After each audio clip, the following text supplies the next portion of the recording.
several members of our family began to start taking DNA tests. And she's like, have you all ever heard of a group of people that were called Melungeons? It was a derogatory term. Hi, I'm Danielle Romero. Thank you so much for being with me here on my channel, where I've been talking about American identity and family stories and what does it mean to be an American. And we've been doing a few videos, I'd say, on Melungeon and Redbone and Appalachian heritage. I'm learning so much about that side of my family's story, even though it's pretty distant for me.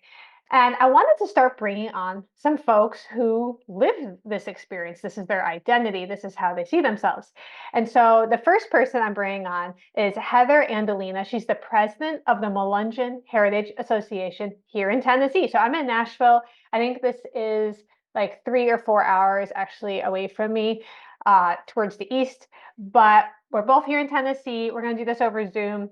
If you'd like to stay connected to what I'm doing, I've had some issues with YouTube flagging my videos as derogatory, and I've been kind of concerned about getting kicked off the platform. Please sign up for my newsletter. I'll link to it below so you can stay connected. I also am going to start posting full-length videos, no ads, on Patreon.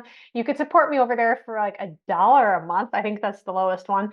So hop over there. Let's stay connected. It's about time to talk with her. So let's hop over there and meet Heather. Yes, my name is Heather Andolina. I am the president of the Melungeon Heritage Association, but I am a historian, I guess you can say, by trade. That's what I do for my job. But it works perfectly with what I do as president of the Melungeon Heritage Association. So you're the president of the Melungeon Heritage Association. Can you tell me where that's located and why that's important? We have a PO box in Telford, Tennessee, and our registrar, Angela Evans, she lives there. But it's all within the Appalachian regions of Kentucky and North Carolina and Tennessee and Virginia. So we're all found within it. Now, I'm actually here in Charlotte, North Carolina. So you said Appalachian. I have learned that I was saying it totally wrong. Like, I grew up in New York and I always thought it was Appalachian or Appalachian, and people are like, don't say that, we'll throw an apple at you. And I haven't forgotten it since. So it was like the most amazing little mnemonic device. I was like, I've got it. Like, I will never forget. Can you tell me, growing up, what were you told your ancestry was, or your heritage, and was that different than kind of what you have found along the way? I always knew there was something in our family. My grandmother, along with several other family members, are not light complected like myself. And I can remember one time sitting at the kitchen table at my grandmother's. She had said that we're mostly European, but we also had Cherokee. And that was why her skin was the color it was because of our Cherokee heritage, our basically native, right? So that's what we grew up hearing. And so we just always assumed, like, oh, okay, so that's why grandma's, a little darker, and some other family members are, not as light complected, and oh, that's why, because we got native, right? And of course you realize a lot of, that's something that I hear from a lot of other people who start learning about their Melungeon heritage, is that native is very, they're like, oh, we just have native. And so that's exactly how my family was. It was Cherokee, and that's what it was.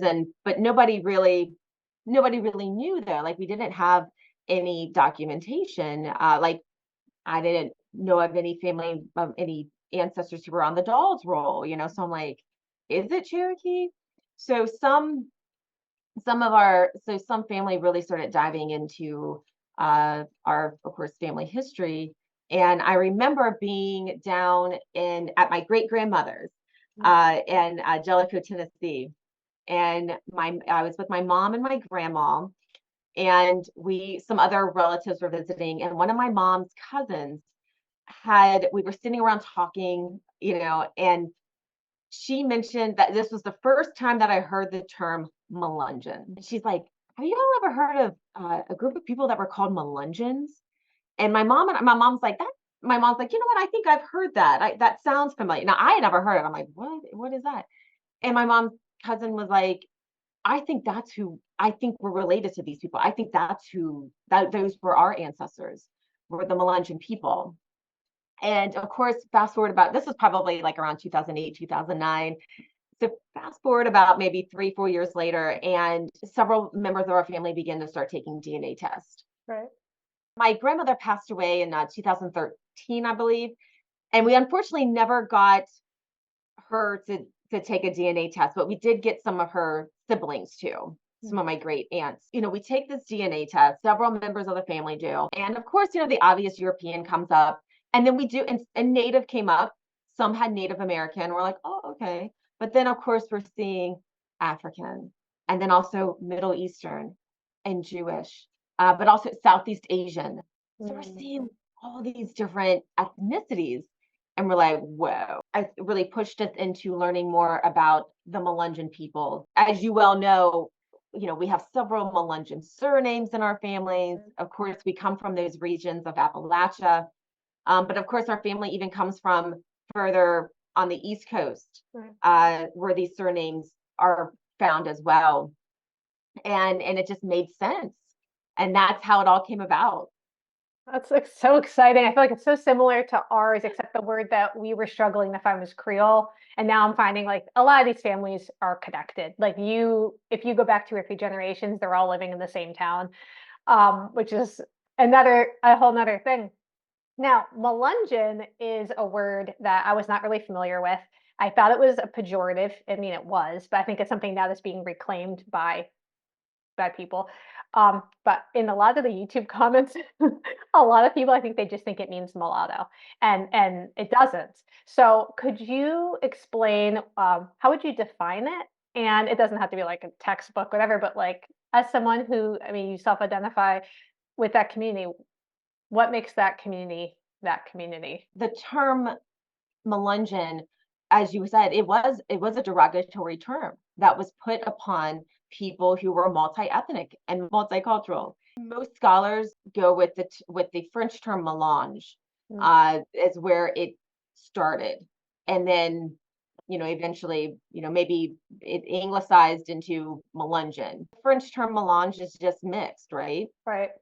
And it just means people who are of mixed heritage or mixed ancestry, multi-ethnic, mixed ethnicity. And eventually, when it becomes the term Melungeon, though, it starts having a negative connotation. It was basically a racial slur. It was like the N-word. And so many of our ancestors, they didn't refer to themselves as Melungeon because it was derogatory. And that's why so many of them either said that they were Portuguese or native or middle, like they, I think they were claiming the parts of their ancestry that they knew that would explain why they were dark complected. But the term Melungeon itself, they weren't calling themselves Melungeon. Like right now, I feel so blessed that like we can sit here and talk about this, and we can pull this apart and we can look at it and claim it. And I'm really glad for the work that you're doing because I think a lot of people want to reconnect and they don't even know what that means. They don't know like how to start. What would you say is a misconception about what it means to be Melungeon? You're out there in the world, you're talking with people. What are some things that you have heard that you're like, we could educate on this a little bit, or maybe you didn't even know the answer yourself as we're learning? I'm so curious about that. I think the biggest thing for me is a lot of people, it's the whole quote unquote mystery of the Melungeon people, Oh yeah, it's right? always the mystery of the Melungeons. Like, yes, or they're the lost tribe of Appalachia. Yes, there's a lot of intrigue. Exactly. And I mean, I understand, I can see where it comes about, right? How some white settlers coming into Appalachia and then seeing people who don't quite look like them, but don't look indigenous either, and they're kind of like, well, where did these people come from? Because the Melungeon, those early settlers like Barnum Collins and Shepherd Gibson, and they all came in the late 1700s, early 1800s. I believe Verde Valley was settled like in the 18 teens. So they were there from the very beginning. Probably some of them even came through with Daniel Boone, through the Cumberland Gap. So they were there from the beginning. So some people are coming in and they're not acknowledging this, they're not aware of this. then yeah, it becomes this mystery. Like, well, how did these people get here? They don't look like us. They don't look like complete. Some of them look indigenous, but some of them don't. And so so then it begins this era of mystery. Like, where did they come from? But as we who are Melungeon descendants, we know we're like, no, we know where they came from, where they migrated, and how they, eventually migrated into Appalachia. But the Melungeon people are very much a part of Appalachia. I mean, that's why, we have a strong Appalachian identity. It's because, like I said, we've been there. Our ancestors were there from the get go. Reminds me just so much of being Creole, which is this: you have this multi-ethnic identity, but you're not part of this community just because you're multi-ethnic. Like, are there these hallmarks of culture where you're like, this is a Melungeon thing? Now, I know that there are some families who, there are some Melungeon descendants, that there are some people that are like, yes, I think this is Melungeon. Like, my family's been doing this. This is a Melungeon, like I'm sure you've run across like the Melungeon, uh, the grave, what are they, grave shelters, I think. Mm. Melungeon, they say that they have I mean, there are some elements that I think people are like, this is part of Melungeon heritage. But I also, Danielle, think that since we come from this multicultural, multi-ethnic people, it is kind of difficult to say that there's a specific, because even within, like, I mean, when you look at Appalachian culture, you see European elements, you see indigenous elements, and you see African elements. Like the banjo, for example, was actually, from descendant from a West African instrument. I didn't And know that. I didn't know that. yeah, Wow. yeah, yeah. The Actually, I had on our podcast, Melungeon Voices, I believe it was season 3, episode 2, I had on Tim Webb and Mike Richards. They're musicians, and they are Melungeon descendants, and they talk about it. They talk about how the banjo is a West African, it's actually, yeah, it actually came from Amazing. West Africa. I That just they're wrote that down to go listen and maybe that's amazing. I love the banjo. To me, when I moved from New York to Nashville, I mean, we moved here like 14 years ago, and to me, like the banjo is to me such a specific Tennessee kind of sound, and it gets incorporated in a lot of the music and stuff here. So it's really cool to see, and I love seeing how things get folded in. Articles I was reading from like a genealogy website for a video was talking about like traits you might have if you're Melungeon, and at the end of the day, literally anyone could have these traits. Um, yeah. but there's like they put it together, and a lot of people were chiming in on that. Um, Mhm. I would love to hear about if your family has any of those, or if you think it's bunk, or because there's like the shovel teeth, kind of like the darker skin with the lighter eyes. I'm trying to think of some of the other like stereotypes that were on there, and if there's any like truth in any of that, or and also the bump on the back of the head was one that they said. I was learning all about this like as I was doing the video, so I'd love to hear your thoughts on that. Is that stuff you've come across? Is this is kind of like part of the mystery of being Melungeon? Some, once again, some Melungeon descendants swear by them. I mean, we have our annual union conferences, and people be touching the back of each other's heads, like, do you have the Anatolia bump, and I mean, some people swear by it. I'm honestly, in my family, I've never really come across it.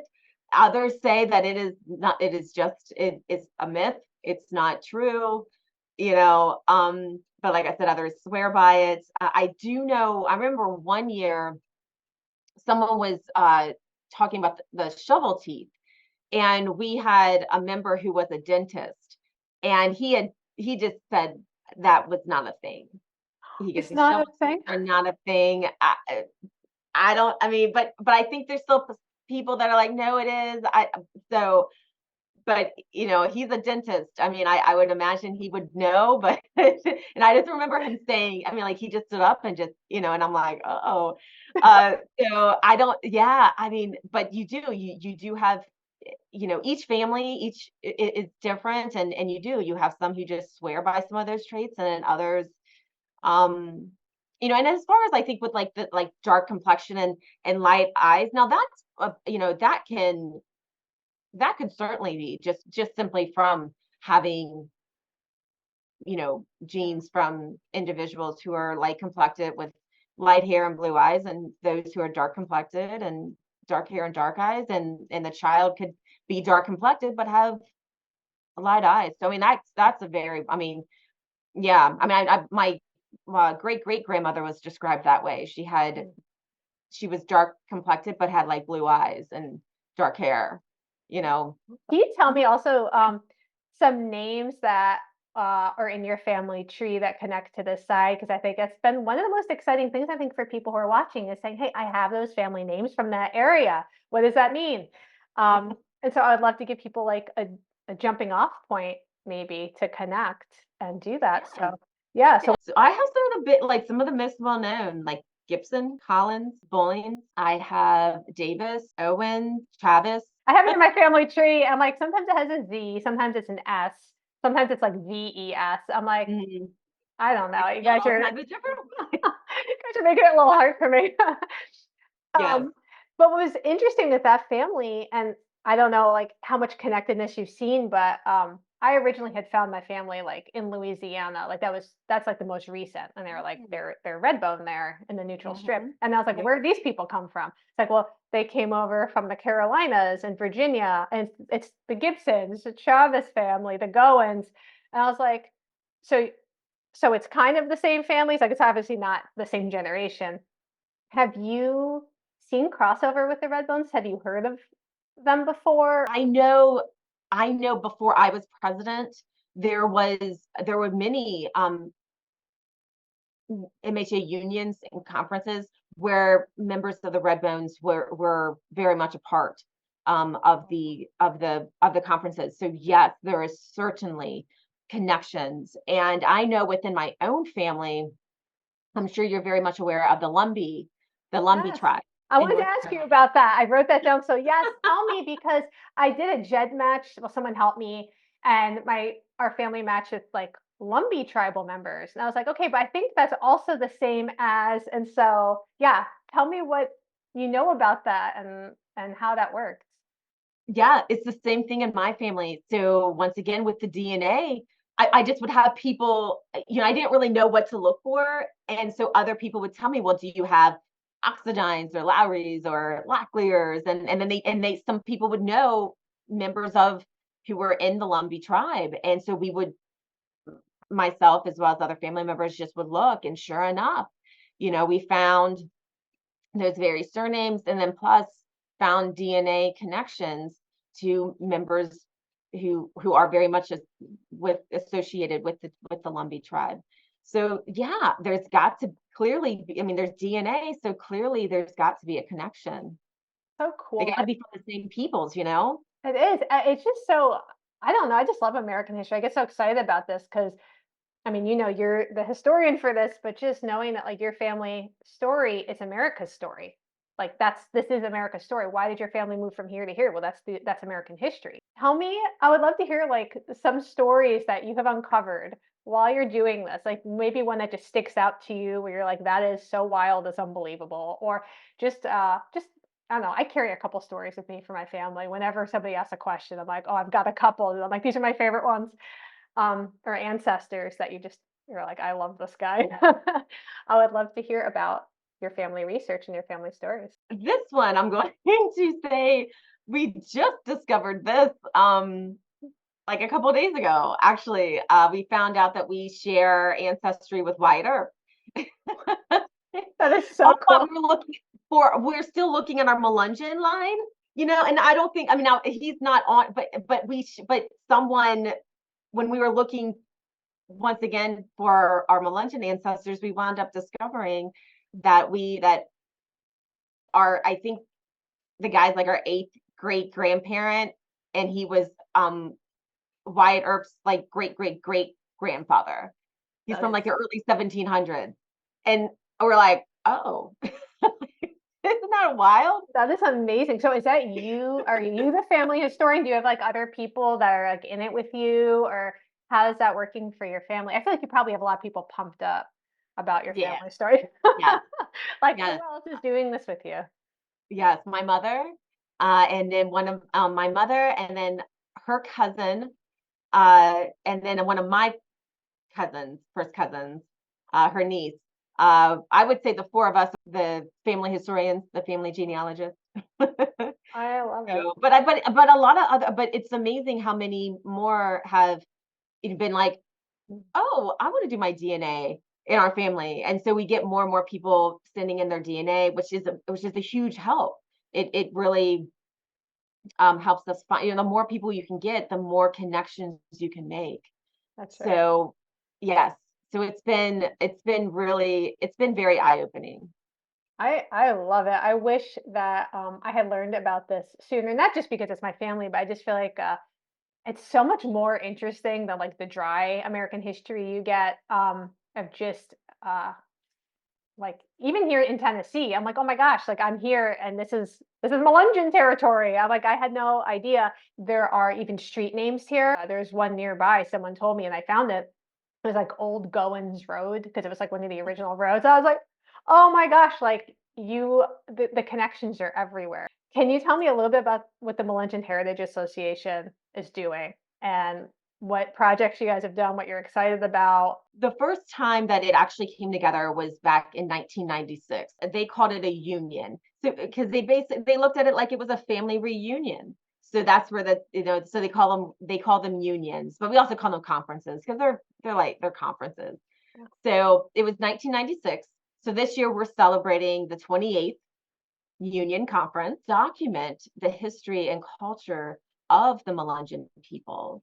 Because, and like you said, Danielle, so many people, when they learn about this, when they learn about their ancestry and they learn about these people, they reach out and they're like, I had no idea. And it's very much a part of American history. And it's American history that people do not know about because it was not taught. And it probably was not taught because you had these communities of people who came from all these different uh, ethnicities and cultures, but yet they came together and they formed communities. And they married, they had children, they were neighbors, and even when they migrated in their family or in their communities. And a lot of people just do not know about that. Yeah. And so that is something that we on the Melungeon Heritage Association at the Melungeon Heritage Association that we really want people to know and people to learn about. And so now this year's conference will be in Hillsborough, North Carolina, and it will be June 21st and June 22nd.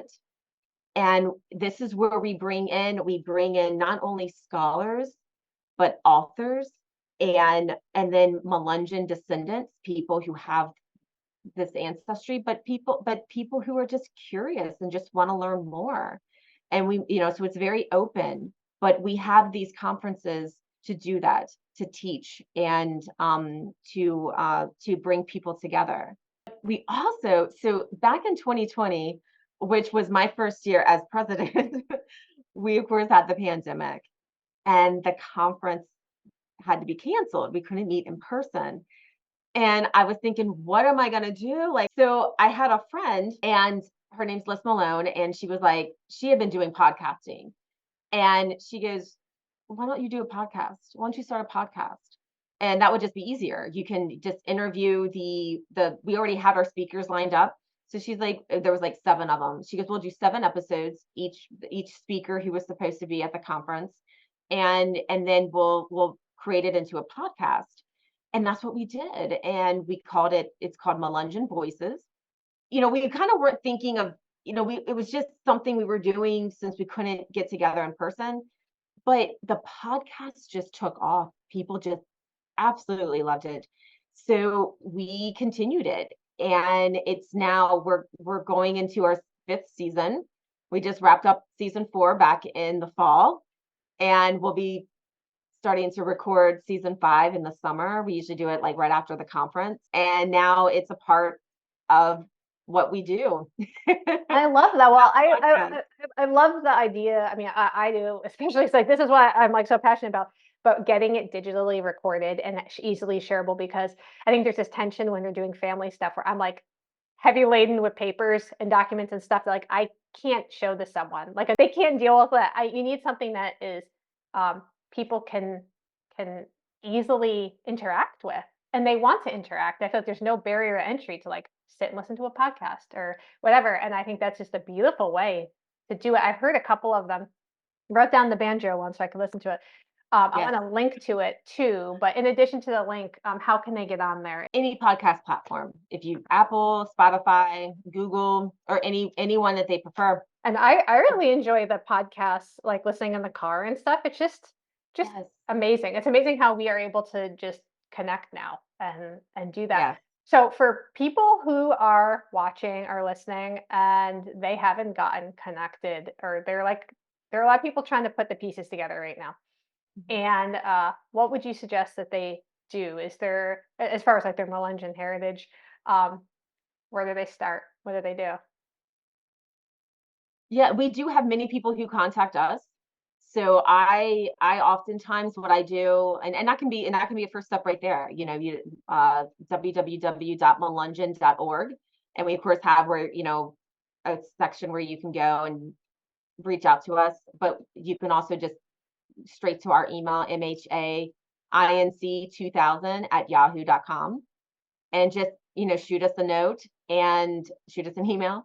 And usually what I do is I keep a list of really fabulous resources and I keep them. And when people contact, I usually just send them the list. There's lots of books um, on the Melungeon people. Also, we do have a small archives. Okay. It's very small, but we hope to continue to grow it. People do donate. I think there's a lot out there. A lot of it it's just in like general history sections. I think, Mm, they don't know where to put it. right. There's also the Vardy Community Historical Society. Find them on Facebook. They have a small archive as well on the Melungeon people and on Vardy Valley itself. And that's where Mahalia Mullin's cabin is. I'm sure you're familiar with Mahalia Mullins. And and that's a fabulous, they have great resources as well, and genealogy. They have a couple of genealogists on staff that volunteer, but they're wonderful. Especially if you're looking for Melungeon heritage, Melungeon seekers too, is Linda Logan. She was our previous treasurer, and she runs that Facebook group, and they're great. They have, usually people get on there and they're like, hey, I'm just learning about it. And a lot of them have information as well. And I'll tell you what, another thing, people sharing their GEDmatch numbers is a huge help because that DNA is really connecting a lot of people. That's amazing. I don't know if mine would help, but I would love to contribute. I mean, where do you share it? Like just putting it on GEDmatch, you mean just having it out there, or like how does that Yeah, work? yeah. A lot of times, yeah, people will just share it and then other people will run, their GEDmatches by it. I think there is, now don't quote me, I'm not exactly 100% sure. I think there is a GEDmatch, a Melungeon DNA Like a group? GEDmatch. I Yeah, think there I is. think so. I'm not 100% sure, but I think there is. That's something I need to look it more into. That would But be great. Maybe I'll try it. yeah. I mean, like, it's weird because this is one of those things where it's like, it's distant enough. It's like no one in my family has any connection to this, but I can see like, oh, where did the family come through? Oh, they were here, but then they kept migrating. So I Yeah. think even if you don't have that oral history in your family might still be over here in this community, and you know how that works. So, kind of circling back to the beginning, we're like, well, Melungeon was kind of a pejorative, and it wasn't necessarily used as a self-identifying term and it's being reclaimed. What do you hope for the future of Melungeon heritage and preservation, like in 100 years? Because we're looking 100 years backward a lot of times. Like in 100 years, what do you hope that will look like? What I really would want for this organization, and something that I am seeing that is starting to happen, especially with our unions, our conferences, is it's amazing when people are first learning about this, and when they come and you're watching them and they're all like, we're cousins, we're distantly related, we share the same ancestors. And it's really bringing people together. And whether you are of a lighter complexion or of a darker complexion, that's what it's about. It's about us coming together. We come from a people who were multicultural and multi-ethnic, and they were really a beautiful blend of humanity. And I think we need to realize that and understand that, and start understanding that we're all connected, we're all interconnected.